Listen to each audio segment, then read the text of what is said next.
Kathy Vick, Deeply Awake. And I think I really want to title this A New Level of Whatever. I might not. But boy, I have a lot to report. And I don't even know how to language most of it. There have been a lot of visions, and there's been a lot of work that's been done the last 2 days. It really just has been a culmination and a physical change. I had done work with forgiveness. And I guess, I had been feeling a finality once again. If I'd known that was the last time that I was going to kiss someone tenderly,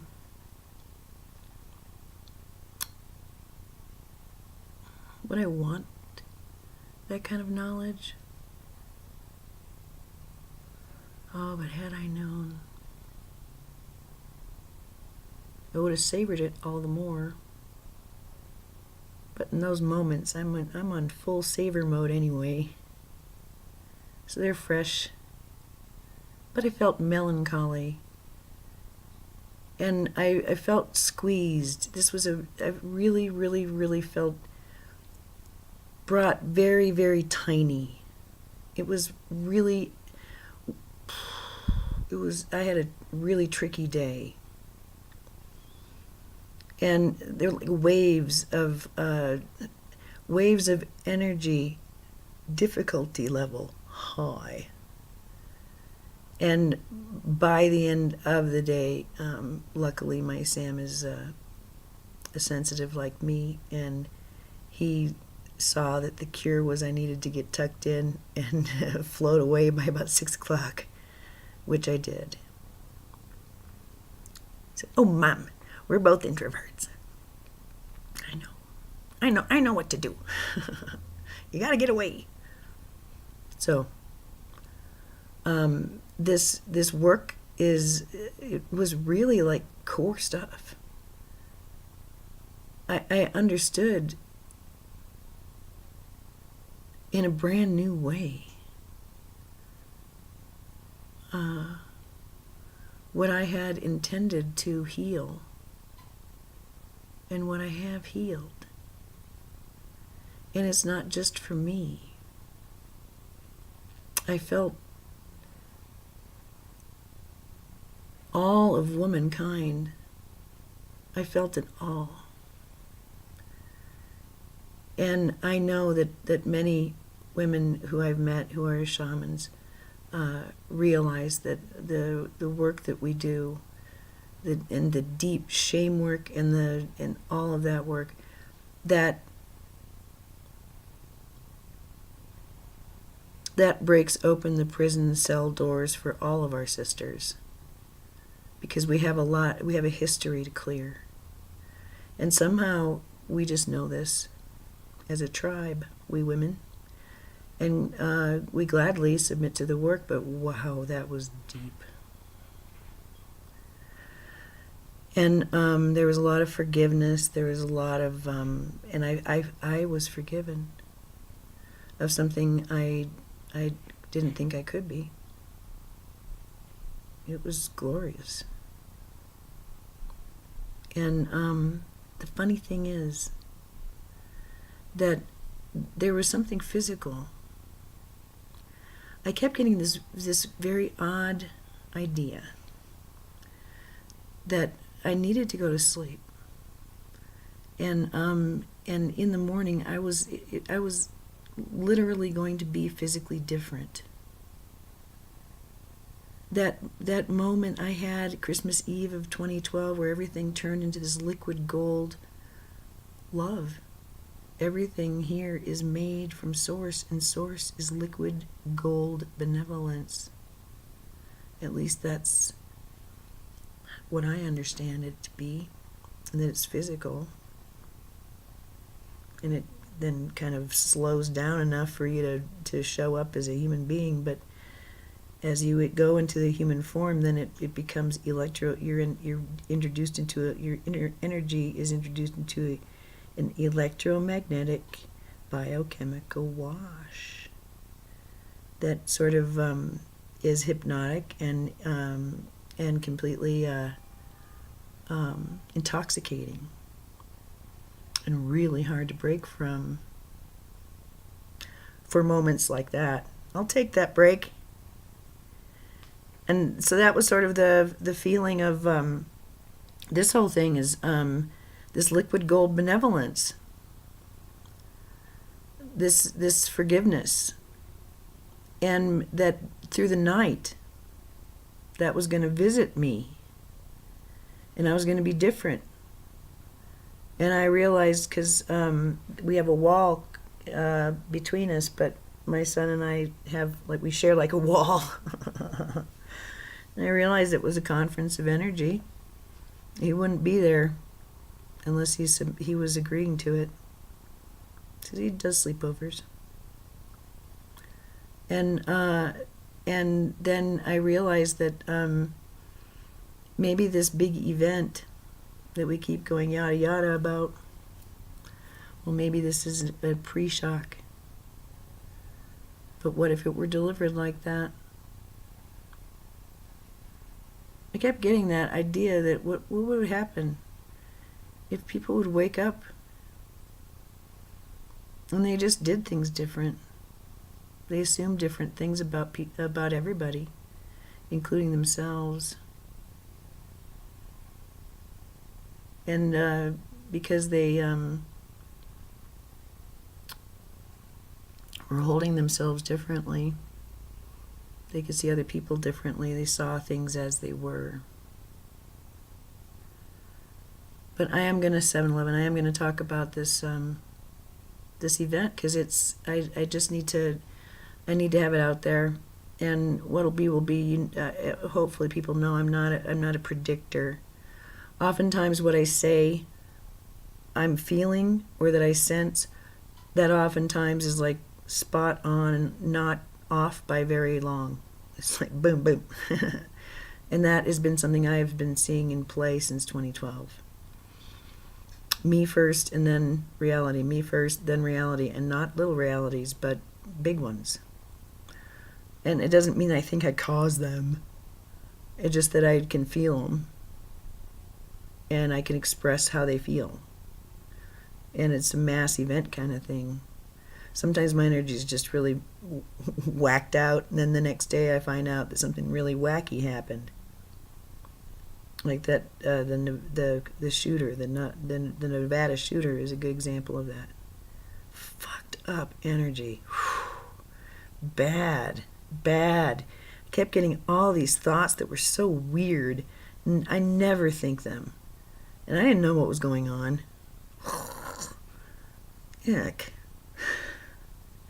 But I think I kind of consented to be somewhat of a barometer. I don't mind doing it. I'm sort of a canary right now. Not in a coal mine.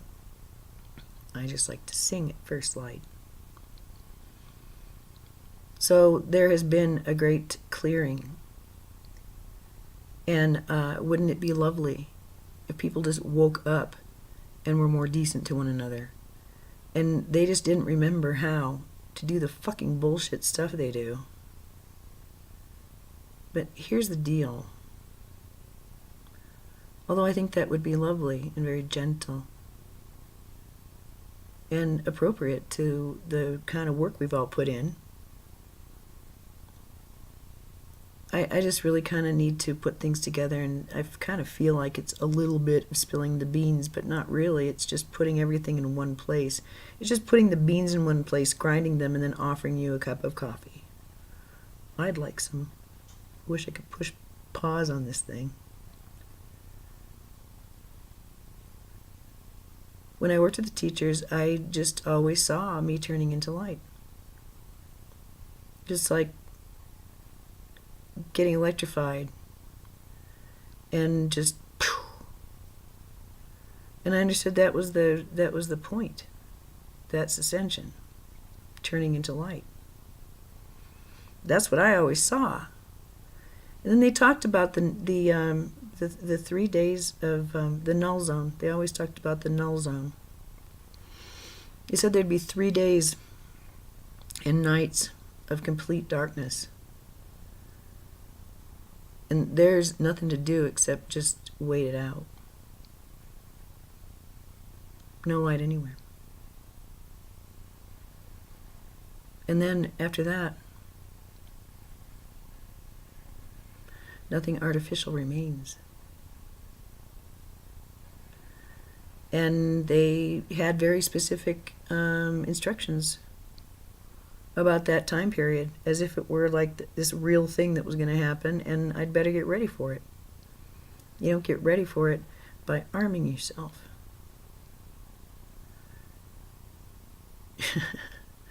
You get ready for it by understanding yourself.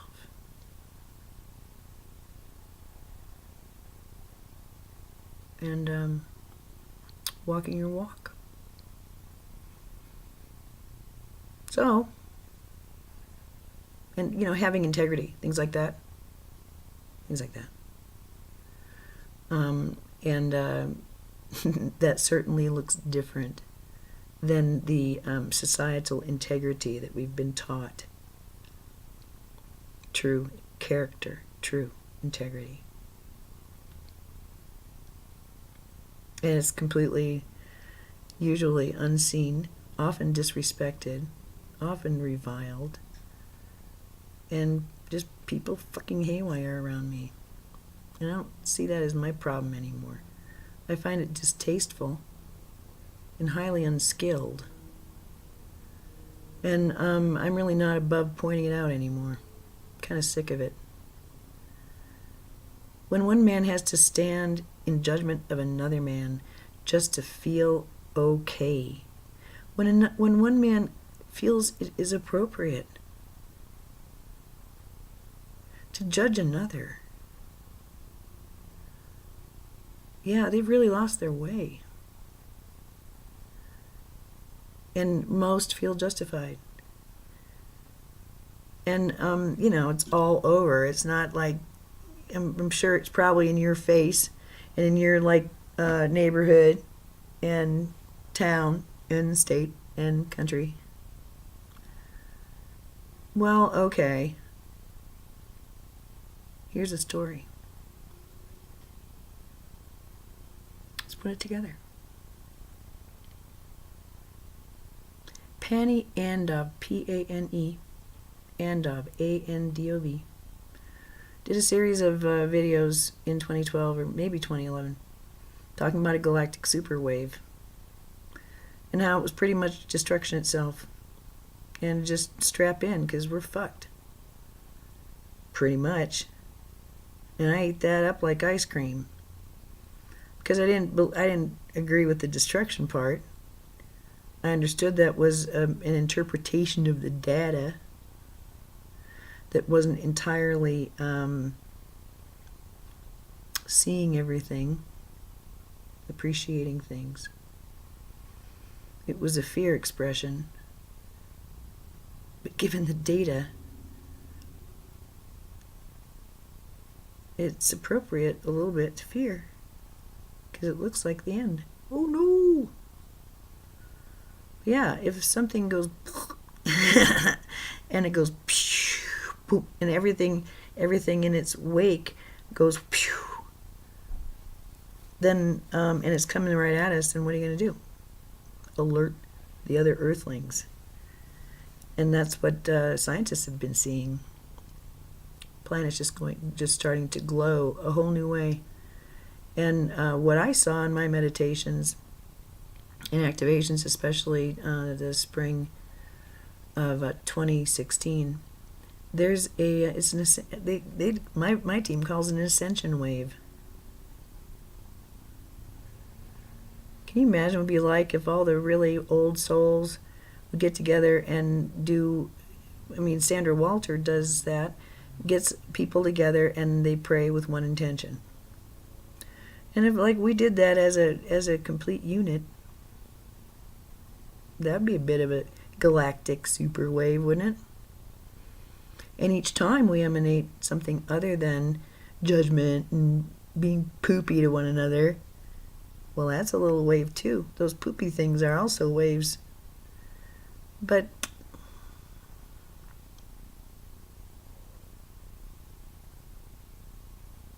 this is a time of being flooded with light.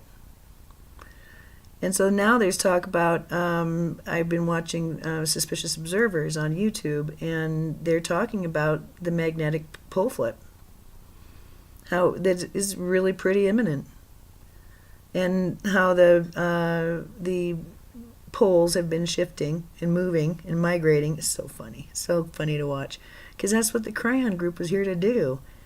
And the idea is to, it was to move consciousness, the magnetics. And boy, do they shift. And they're just marching along. And the sun has gone quiet, and we'll go to grand solar minimum. So cosmic rays, hello, come on in. And our magnetosphere is weakening. We are prone to cosmic rays. Notice the anomalies. And, people don't exactly know what that's going to look like, but there's fear. I have this training, and it keeps coming to me now. All right, if there's 3 days of blackness, instruct your family so they know about it. If it happens and it's complete and utter pitch blackness, then something weird's going on. I don't know if it'll be like that. The QHHT sessions, they're hypnosis sessions using Dolores Cannon's technique of quantum healing hypnosis therapy, which brings a person to the subconscious or the oversoul or the higher self. But it's definitely, it's a voice like the teachers. And it can get really technical. It can give you whatever you want. It needs to know what you want. And this energy, this higher source, through the QHHT sessions that people have felt really appropriate go on YouTube to not warn us, but to let us know, hey, here's the good news, is that the first quarter of 2018 there's going to be some kind of event. An event. A light event. And everyone's going to know about it. It's going to change things. And it's going to heal people. Alright, so there's that information. I've got my own long ago visions of going bing, just turning into light, and that was my crude understanding. But then I found another voice who is also, he is super pure. Wow. That is the real deal. I mean, I can't vouch for every single recording, but wow, I've been very happy to learn of this Todd, Todd, who is on YouTube. I published him on my website. Galactic Superconscious, basically. It's just the SC. Same voice. It's the same voice that comes out of everybody who goes under that. It doesn't matter if they live in Singapore or in South Dakota. It's the same voice when they're deep in meditation. And what the SC is saying through Todd, I saw visions as he was discussing it. There's a wave. There's like a there you go.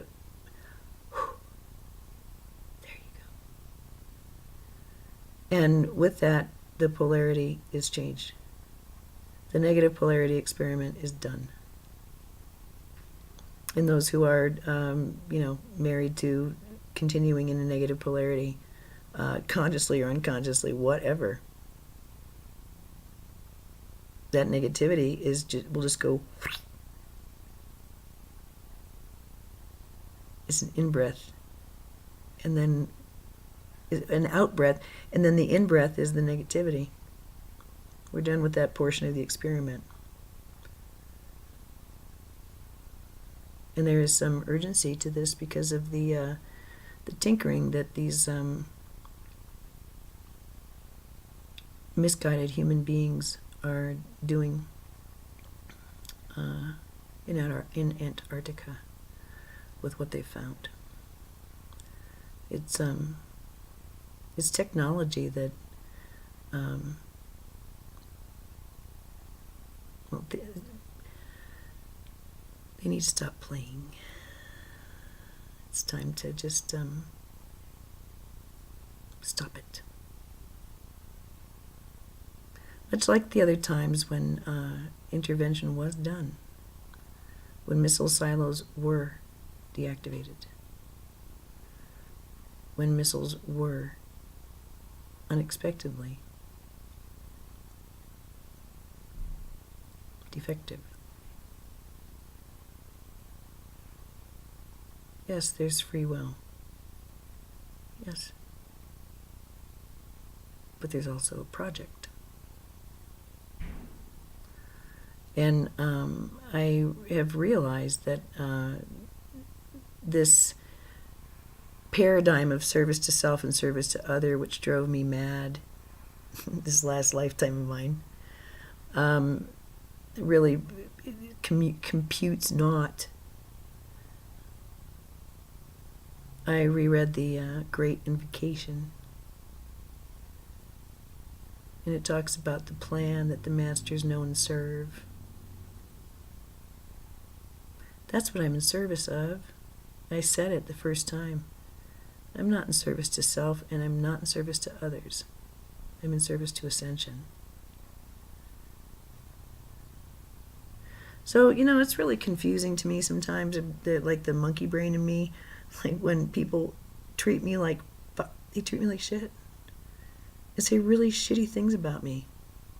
And have no respect for me. None. It's like, what? How? What? And I think that's really good.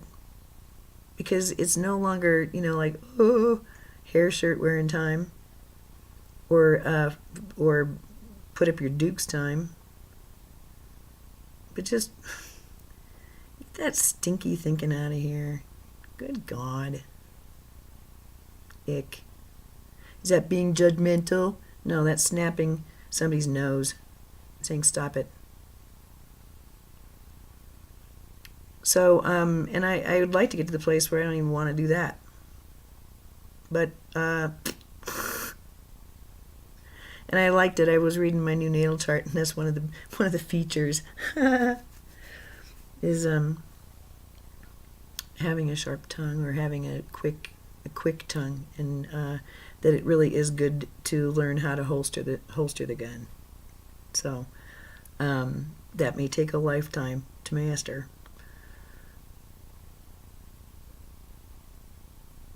I guess I thought I'd have more to say. The galactic super wave that Pani Andov saw, and the ascension wave I saw, and this is a wave that is seen by astronomers. It's not made up. Well, we're creatures on a planet, and you can get this real big brain telling you all kinds of shit, how important you are and all that. Well, of course you are. Duh. But your little endeavors here, and I don't know how many zeros you have behind your name and all that stuff, doesn't mean a thing. Because here's the story, morning glory. I have been training my whole life for an event. It's like hardwired. I've always known there will come a moment. What has kind of congealed for me is this. If a cosmic wave were to hit of a very high vibration, just a phenomenal rate of spin.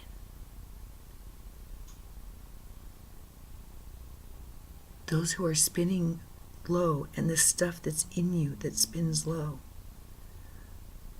get blown away like a sandblaster. And that, I think, is the polarization effect. We, in our limited consciousness, have to see things in black and white. And yeah, there are physics involved with polarity. Of course. But if you see it in different terms, you can see it dimensionally. The geometrics of each dimension are different. And they become more expanded and expansive with each progression. And what's held in the 12th are the first 11. But it's more. And there's always the ability, the implication, the expectation that there'll be more. And so if we think about our expressions, our abilities of responding and communicating on the spot, in the moment,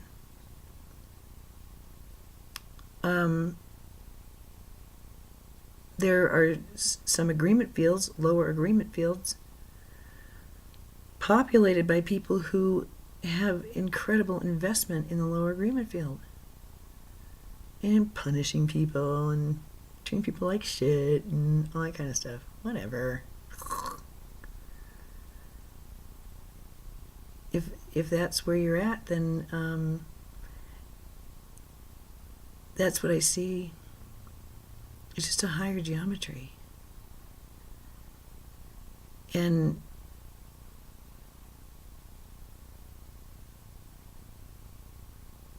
it won't be comfortable if the expression is not of a certain speed, pitch, dimension, whatever, amplitude, amperage.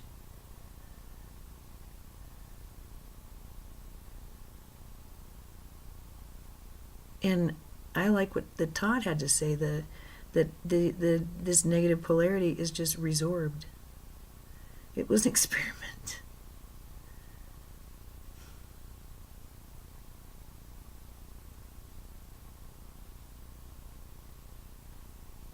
How separate can you become? How convinced can you become of separation? Down to the place where you don't even feel like your body is your friend. Some people have a God that's not their friend, but God is outside, around here, in this land of polarity. Duality is another way of saying polarity, you know. Shadow is another way of saying polarity, duality. Well, how much fun is there? What's the challenge if there's no negative polarity anymore? I don't really see it as negative polarity. I just see it as it's a way of expressing, spinning, being that is just no longer valid. Like waking up. And there's just certain things you would never consider doing. And if someone brought it to your attention that this way is how you used to behave very infrequently, and usually you were just a beast, you might not even believe them. But around here, that's not even mentioned. Why would you want to bring that up? It doesn't even apply.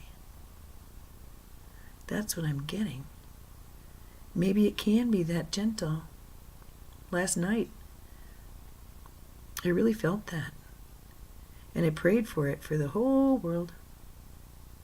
That they have that kind of event and wake up the next morning and they just start feeling more decent.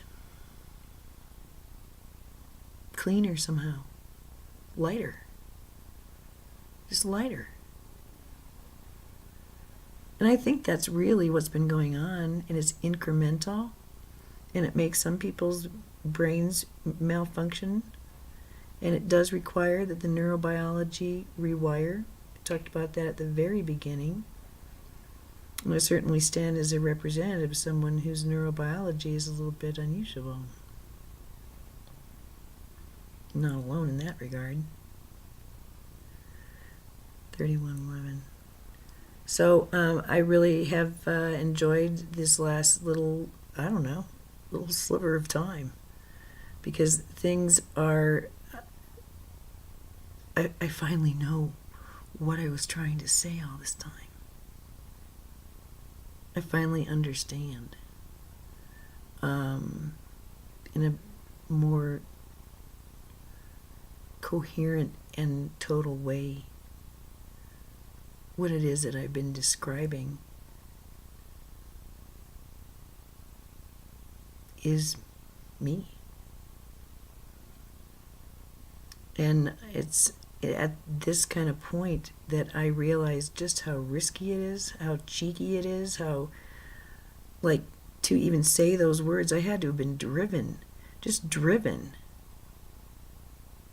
It really does have a before and after feel, but this is feeling like the after. This morning I felt very flat. I woke up having no thoughts really, and noticing that I didn't have any feelings. I just felt very flat. And not entirely liking that. But being really pristine about maintaining a certain pitch, which I have maintained, and I feel good. I feel good. I've made some declarations this morning. I've had a really beautiful meditation, and I've really enjoyed this clearing. I bring it to you because I really don't believe that I'm the only one here. I think that this has got something to do with the eclipses. I feel like time stopped about 4 or 5 days ago. It's very curious. There is a lot going on in the physical, and unfortunately, a lot of plans being made. And so I'm managing the physical well, and kind of making it my be. And yet there is this very profound experience that I am living moment to moment, and I'm really, really, really gratified to be experiencing. I'm beginning to realize what it is I've been saying, and it kind of freaks me out sometimes.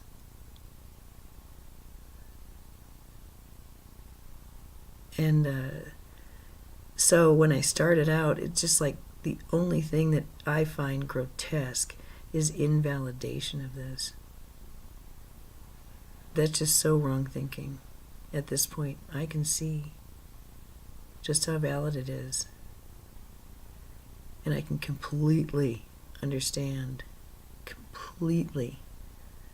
someone else calling it names, spitting at it, wanting to break it, wanting to nullify it, wanting to bring it low, wanting to make it a tiny, stupid thing.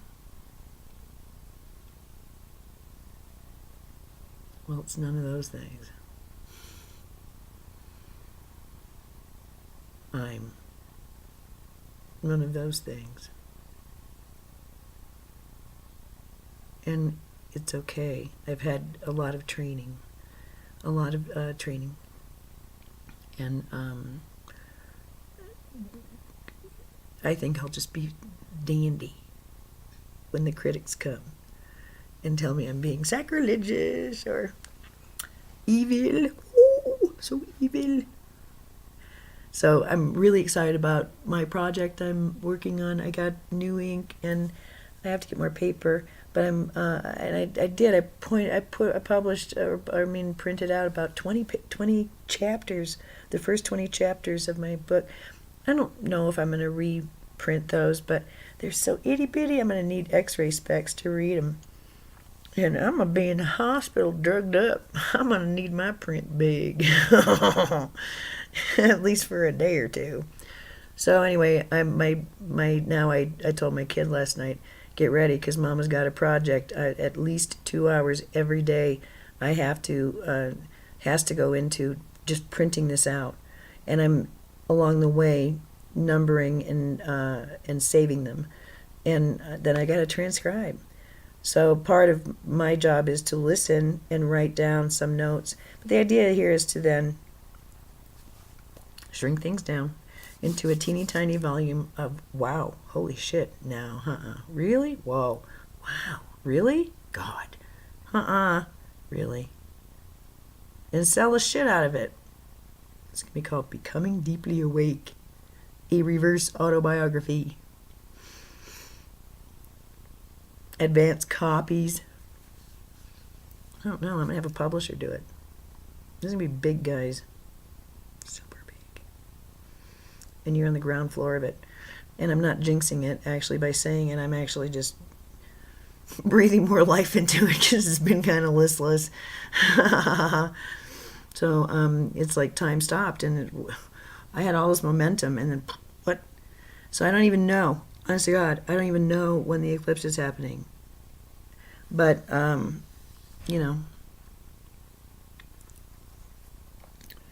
it would make sense. It would be really wonderful. I've been so cursed. It'd be wonderful if the eclipse was on Valentine's. I'd like to uncurse my romantic life. God. What a fucking mess that's been. Wouldn't it be nice? And I'm very dead serious about taking this new natal chart on. It's just like more and more real. So I'll end with this. It's so cute. I am going to enjoy my birthday by giving myself a gift. And it involves getting a Vedic astrology reading Anamala for a really super reasonable price, like shockingly low. Really? Alrighty then. Score! So I'm going to be using my new natal chart. I want to know who I am. I'm going to go in there like any newborn babe into the world of astrology, not knowing what the hell they carry. And I'm going to have her tell me. I listened to her as she was reading somebody, and she's good. So there you go. It's Vedic. Isn't that sweet? So I'm going to celebrate that way and just enjoy this. Just relax a little bit. So I guess the reason I talk about the event and a light event and all this, I used to truly think that this had everything to do with just how prepared you were. And if you like understood your texts and you walked your walk, that one day light would come upon you and you'd know what to do. It would be your turn to be taken up into the light. And that actually happened to me on May 25 of 2012. I mean, I was given the choice, and I knew where I was going.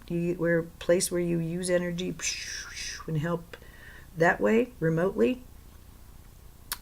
But free will is in the way. You can't really do much good, but you can't really help all that much. People have to make the choice, make the decision, have the intention. So they asked me when I had that event in May, what are you going to do? And I realized that I'd had lots of opportunities to leave, lots of doors, and I was chosen to stay. And I got their assurance. I told them I wouldn't do it Without them, if they left, then I wouldn't do it. They had to stay.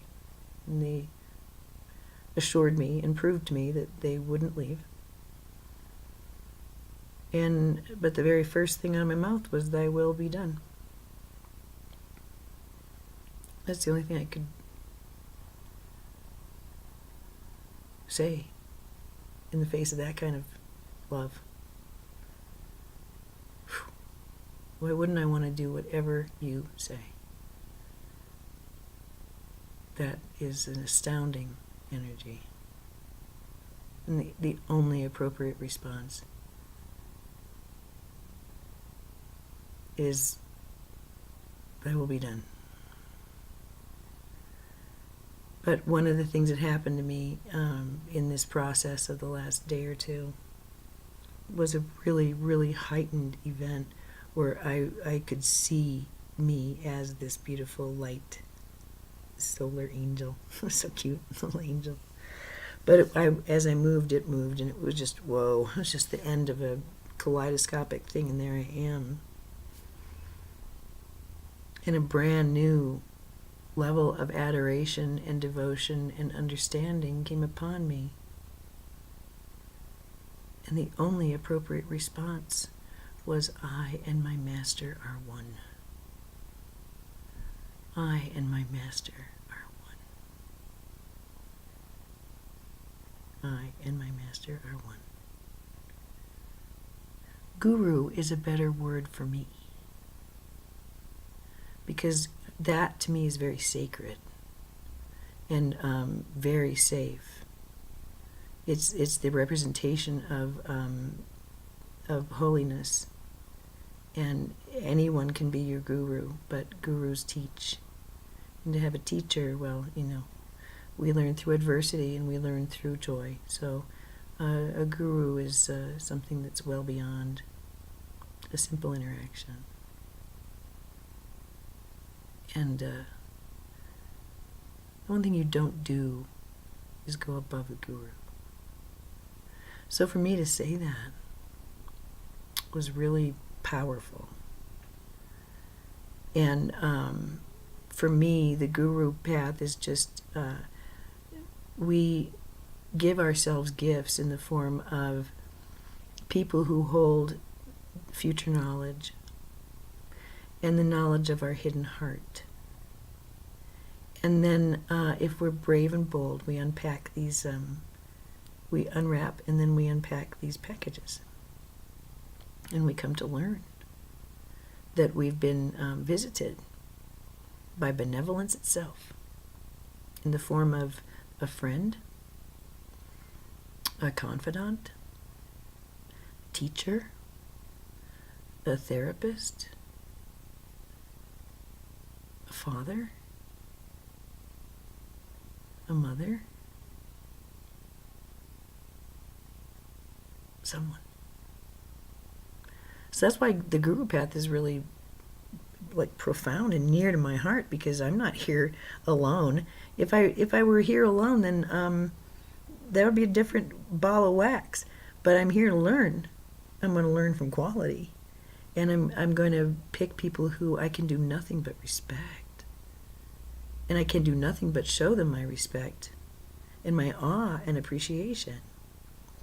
And maybe that's why I'm as appreciative as I am with friends and lovers and family and all that. If you're not actively stating appreciation, well, okay, you can be neutral. But I'm more and more just really uncomfortable with judgments and criticisms and picking at people, and really that's and I'm seeing, I wondered, what have I done to myself? I mean, I've focused really so much on this. Have I ruined myself for socialization? And I guess, time will tell. I have friends. And I'm not worried about being in a peer group. I'm not worried about being picked. I'm not worried. So I'm liking that. It feels like there's a lot less comparison going on in my brain pan. And that's nice. But there again, I guess I just want to say, I want to ask, can you make it that simple? That you lay down one night, and in the morning you know beyond a shadow of a doubt, there's no such thing as a doubt when it comes to this. You're changed. Something's changed. It's just better. Can you let that be? Can you say thank you? Can you begin to perhaps believe in angels? Or in divine intervention? Or that this esoteric stuff might hold some weight? All I can say is,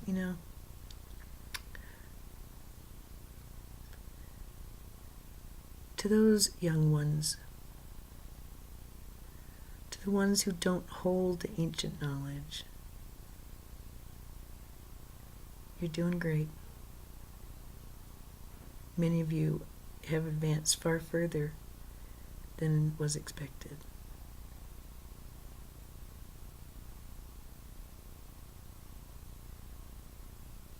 But I've come to understand how it is that there are people who are like me, and why it is that not everyone is like me. I think that we did this in a general way, but I think to hold this energy so we could wake up like this at this time. There's some who came from Lemuria. They lived lives as shaman, as the indigenous, as witches and warlocks and nuns and priests and gurus and housewives and husbands, rich and poor,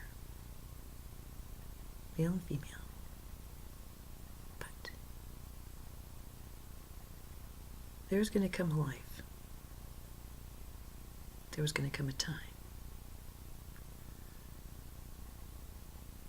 There's going to be one lifetime that could have a tremendous impact on the shift that was going to happen. And I got this idea that let's go back to Lemuria, all right? This old flight school, this ascension school, this place where people were ascended in physical matter and did their thing and figured out how to do it, but crash. That's my guess. Correct me if I'm wrong. And but we all know how to do this. You can't do this last part unless you've already had an ascension. Lemuria shouldn't have been the first time. Came in as specialists for this time. And we knew there was going to be a band of time that would be tremendously important to the planet and to the ascension, to the project, to the plan. And so, mapping,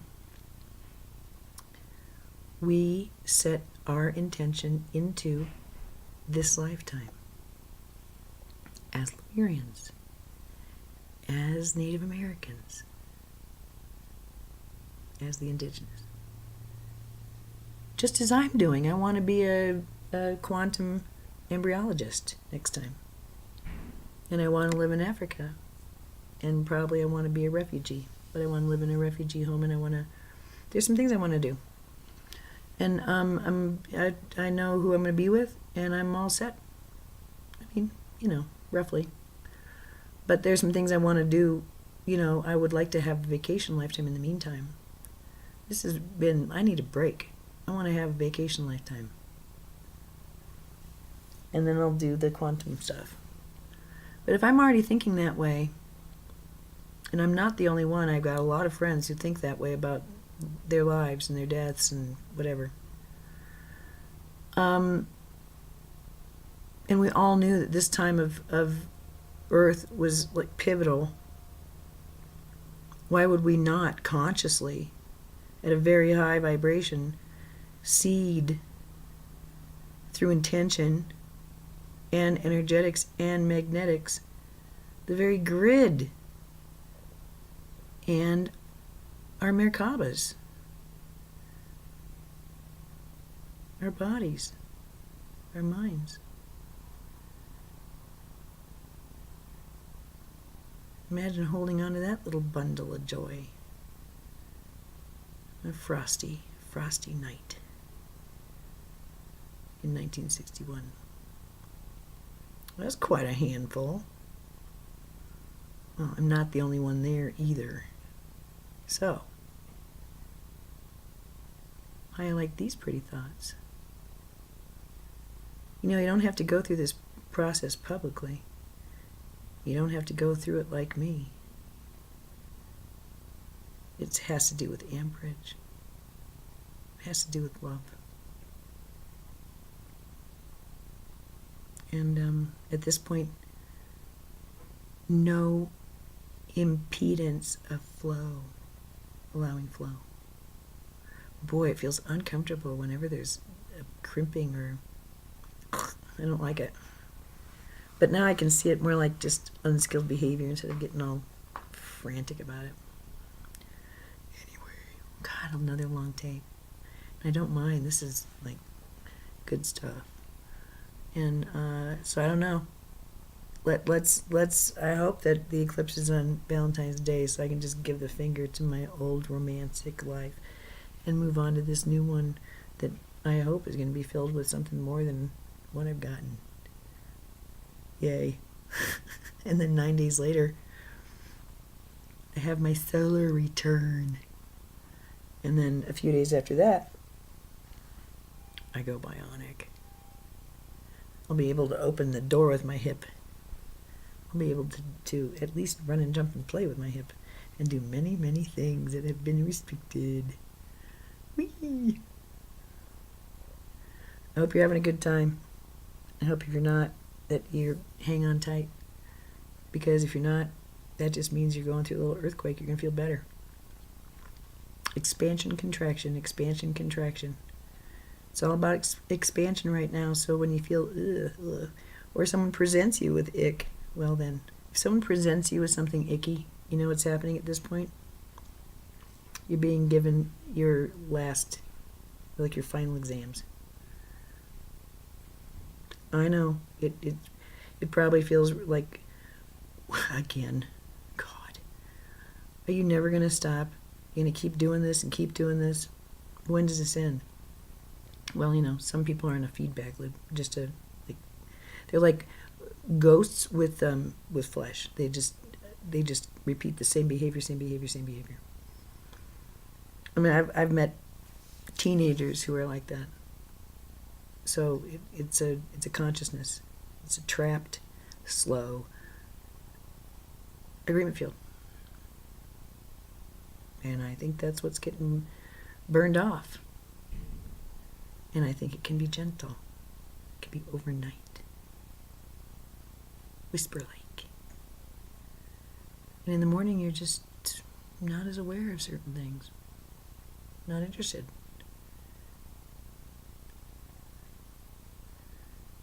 I know it's late, but I want to review what I did. It's going to come up again. It was chakra work, and I'm going to review it, but I'm afraid a lot of it's been lost.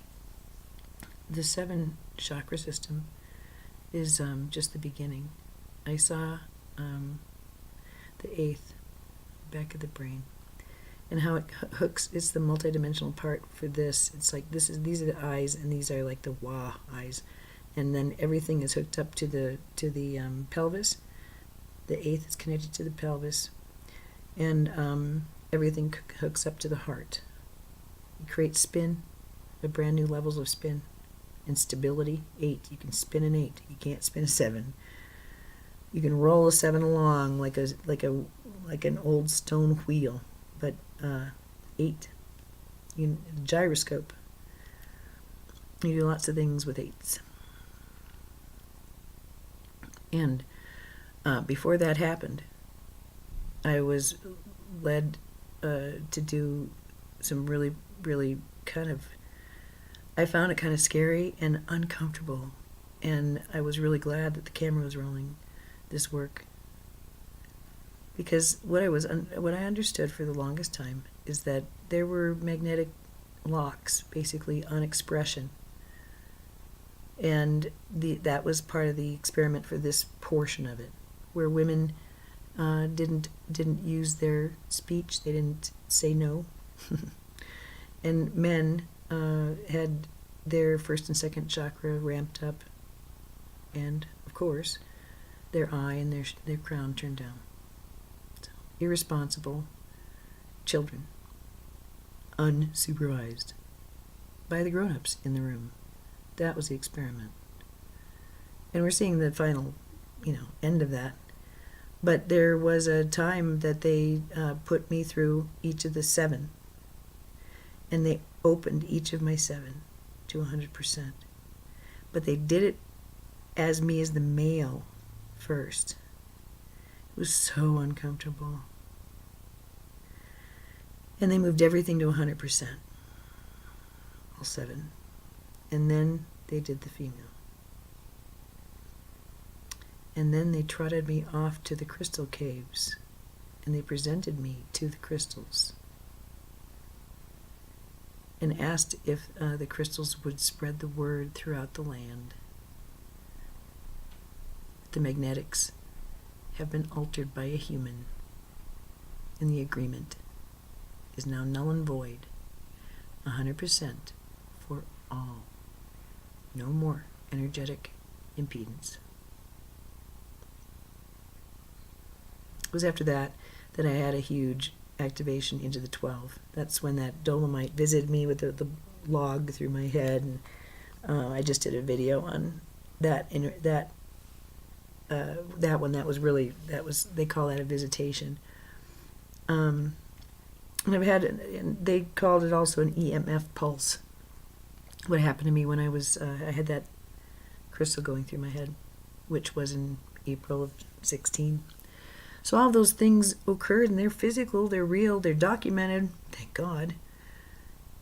And now I don't really give a crap if there's a big, huge event, but I'm ready. God knows I'm ready. And if I get burned off because I got too much negativity in me, whatever, then I guess I wasn't worthy of the kingdom. So I can understand why people would have an idea of a new Earth or split Earth or a crappy planet where crappy people go and a good planet where good people go and all those heaven and hell things. And it has to do with just energetics, and I like the idea of the Creator just breathing a breath of just sheer love. And, either you can take it or you can't. Either you believe it or you don't. Either you are able to feel it or you're not. And if you're not, it's going to be hard. And I do get the idea that if there were to be this kind of an event, there would be people who would, I don't know, get resorbed, who would make a choice. But it's really not how I envisioned ascension to go. I thought it would be a completely voluntary, boots on the ground thing, whether you made a decision individually to raise your vibration and reach a certain amperage. I figured there would be a group event of some sort, but that we would be the ones initiating it. Not the sun, not the stars. So they're just all postulates. No one knows. And whenever my son when I talk about tarot or anything, God, Mom, I don't lament about amnesia or even comment on it. And he'll say, amnesia, you have to have it. If you know what's going to happen, it changes the event. You have to have amnesia, Mom. So, I can be a little bit predictive because I can feel into things, but I've been noticing lately, especially how 6006, how happy I am to not know certain things. It's neat. There's more bang for the buck. So that's a long tape, and I'm really very pleased. This is the real deal. Take it to the bank stuff, and I'm so excited about that. To finally realize that, good God, it's taken a long time. Good God. But it's how it was set up, and the reasons not to feel good about it,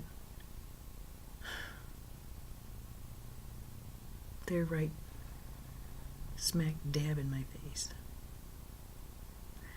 And it's a final hurdle, final tests.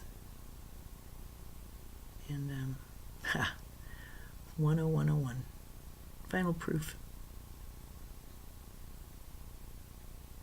that the dark dies hard, but the dark dies in this kind of light. And with all these light metaphors and all of this stuff, who knows what's going to happen? I just like to maybe give you some ideas about what I've heard, and from there, just remain as open as I am, I guess. But I hope that you're happy about all this. I know I am. If you're not, if it's scary and tough, well, you can read some of my writing. It's kind of reassuring, because there's nothing going on here that we didn't sign up for on a soul level. Believe it or not. Good. I'm glad. I hope this keeps away anybody who is who would think one unkind thing about me. And I really hope that you can go through your day refraining from thinking unkind thoughts toward others or yourself. And that's my goal today. And that really does speak to the changes that I've experienced just night to night. And the discomfort I feel with things that, appear to be normal. And that this discomfort is more obvious, but less something I want to even do anything about. I just want to be happy. Isn't that cool? I think so. All right. Blessings be.